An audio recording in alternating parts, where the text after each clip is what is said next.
dəyişmək istəyirsənsə, sənə yazılan proqramdan vazgeçməyi seçməlisən. Yəni, kompüter proqramı necədir? Kompütera virus düşənə kimi yaxşı işləyir. Sonra nə olur? Tutulmalar olur.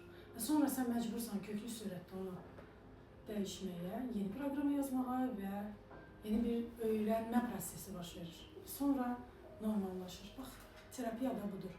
Psixoterapiyada insanın yaşadığı çətinliklər, labirintlər, karmalar, keçmişlərin, nəsillərin yaşadığını daim təkrar labirintdə fırlanır və sən bundan çıxış yolunu sadəcə proqramı səhvləri taparaq, dərk edərək və sonra silə-silə yazaraq, həm silirsən, həm də yazılır.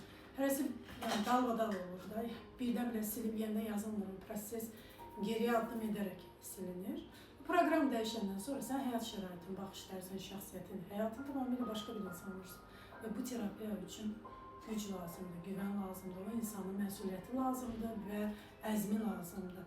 Bu yolu gedərsənsə, sən həyatın, şəxsiyyətin tamamilə dəyişir, yeni şuraltıya proqram yazılır və yeni bir insan, yeni bir həyat, yeni bir doğum baş verir. Və artıq sən yeni bir şəxsiyyətlə, yeni bir həyatla qarşı-qarşıya olursan və risk etməyi sevmirsənsə, bu yol sənin üçün deyil. İtirməkdən qorxursansa, bu yol sənin üçün deyil.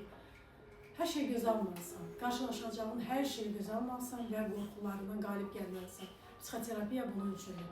Əgər deyirlərsə ki, nəyə lazımdır? Bir oturub danışıb görəcəksən, o insan özü dediyi qədər də boşdur həyatı. Boş görən insan, hər şey boş görən insan, həyatı da özü də boş olur. Ona görə ciddiyə alın, terapiyanı mütləq hansı şəraitdə olursa olsun, bu yolu gedən insandan alın. Hər kəsə bunlar.